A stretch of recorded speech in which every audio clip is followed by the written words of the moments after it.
You know what it is I love about being Spider-Man?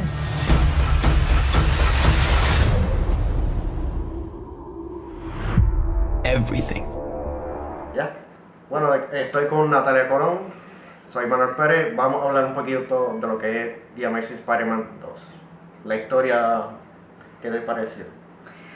Pues en realidad la primera sigue para mí siendo un poco mejor en cuestión de historia, ya que la segunda pues la historia está un poco dispersa, no se entiende muy bien, el pacing no es el mejor. Pero ¿cómo va a ser si solamente es como que un año luego de los eventos de la primera, la relación entre Peter Parker y que MJ, Gwen Stacy? Sí, Gwen Stacy. Sí, Gwen Stacy no es estable. Ajá.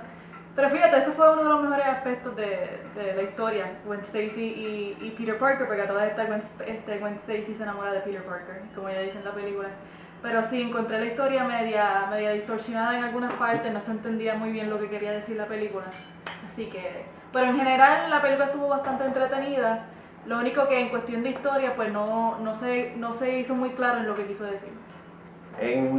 Por lo menos en esta historia era más, como que menos oscura que la primera, porque sí. esta contaba con más sentido del humor, Sí. contaba chistes, hacía un balance de lo que era Spider-Man y Peter Parker, cosa que en otros filmes, Nunca se había hecho, ¿no? sí. Sí, Sam Raimi lo hizo, pero fue una forma bien no... Fue buena, porque las primeras dos películas me gustaron, pero en cuestión del sense of humor de Peter Parker, yo creo que esta fue la mejor película que las puedo hacer. ¿Y qué te pareció lo que es el misterio? El misterio, fíjate, ese fue uno de los puntos que Sí, no vamos a decir cuál es el misterio. El misterio.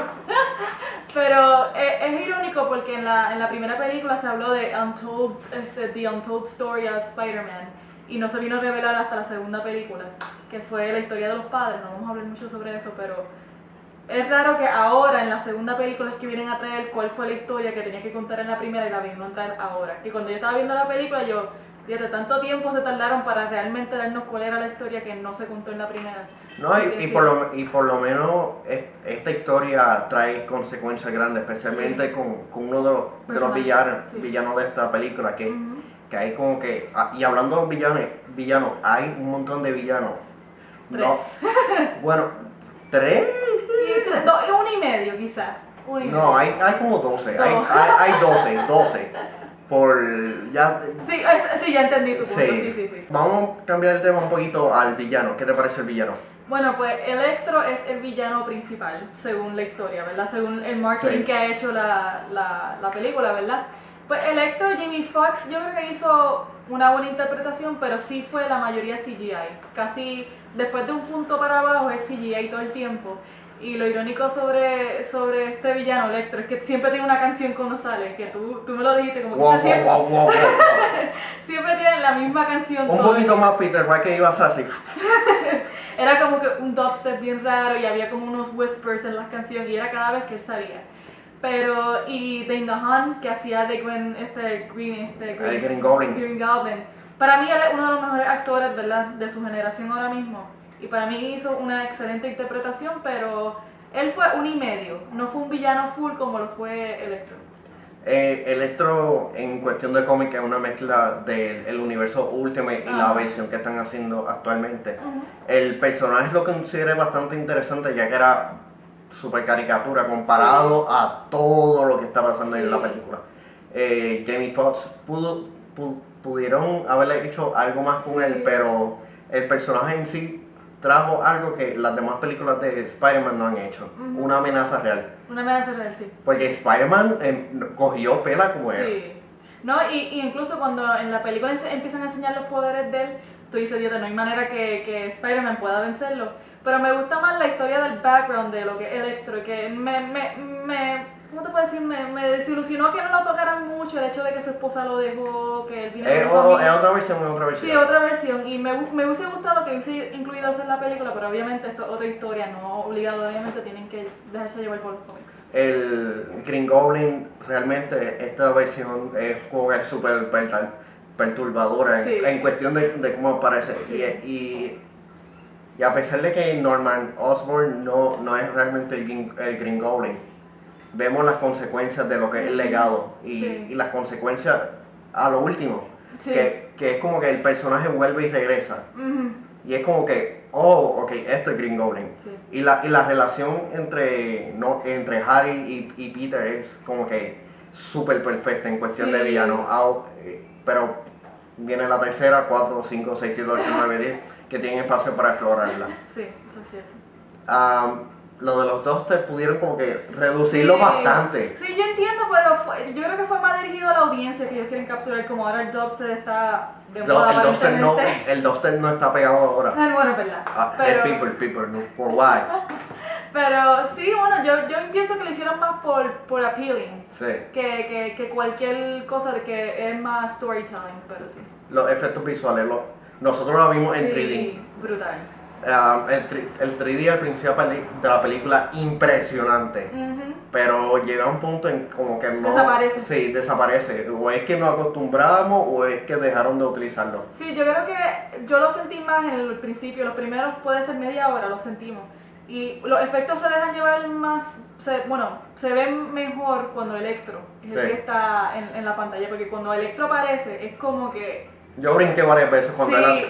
incluso esas fueron mis escenas favoritas, las partes que estaban en Electro y en los 3D se veía brutal, así que yo pienso que eso fue una de las mejores. No, y la secuencia en donde Spider-Man está tirando las telarañas en diferentes lugares, impresionante, y es la primera vez que filman una película de Spider-Man totalmente en Nueva York. Wow, no sabía eso. Sí, gracias a IMDb.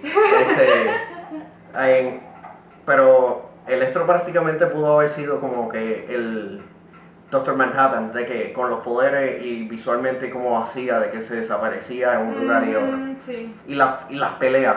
Las peleas estuvieron... Creo que fue una de las mejores peleas de Spider-Man 2. Porque Spider-Man 2 para mí fue el fueron mejor. creativas. Y fueron bien creativas, sí. Pero en cuestión de Spider-Man 2 y ahora The Amazing Spider-Man, pues yo creo que las dos están más o menos en el mismo... Sí. Obviamente yo tengo problemas aún con las primeras de Sam Raimi, pero las considero así.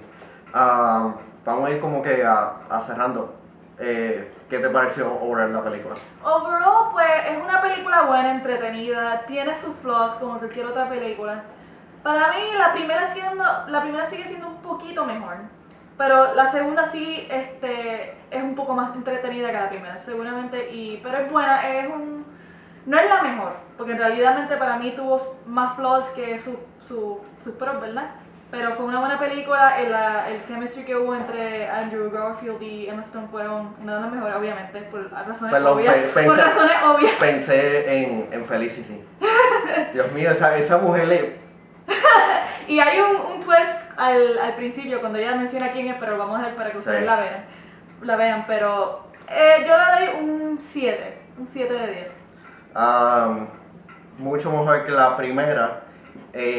Creo que van por el buen camino, pero la historia pudo haber sido mucho mejor, súper larga, 2 horas y 10 minutos. En que llega un punto en como que, ¿qué más va a pasar? Obviamente esta película no es como que un standalone, sino es como que van hacia los Siniestros 6 y otros personajes más. La historia pudo haber sido mucho mejor, los diálogos un poquito mejor, un poquito de chiste entre Spider-Man y Andrew Garfield ya como que se está pareciendo a un hombre de 30 años para el personaje. Es cierto. Sí. No, ¿verdad? Algo que queremos decir rápido, que hubo un actor puertorriqueño, niño. Yep. Y yo creo que eso fue una de las mejores escenas. No, ya estoy... Sí, a mí fue quizás una de las mejores escenas que hubo en la película, sí. Por lo menos la parte que él sale, bueno, no vamos a decir en qué parte, pero... Supuestamente es una referencia a Miles Morales, el Spider-Man puertorriqueño que tiene el universo Ultimate. Pues a la película, véanla en 2D, no hay necesidad de verla en 3D. 7 de 10, so 7 de 10, véanla, escríbanos qué les pareció de la película, comenten sobre los spoilers. Hay uno que nosotros no vamos a comentar porque es más obvio. Si han leído los cómics es bien obvio que vas a no, y en los trailers. Sí. Síguela en Nat Colón en Twitter. Nat Colón. Sí, la O al final. Naco, o sea, hay que ponerte. Soy Manuel Pretz PR, así que los veremos en la próxima reseña. I'm coming with you. Juan, it's too dangerous. Sorry, I love you. Don't hate me. Peter!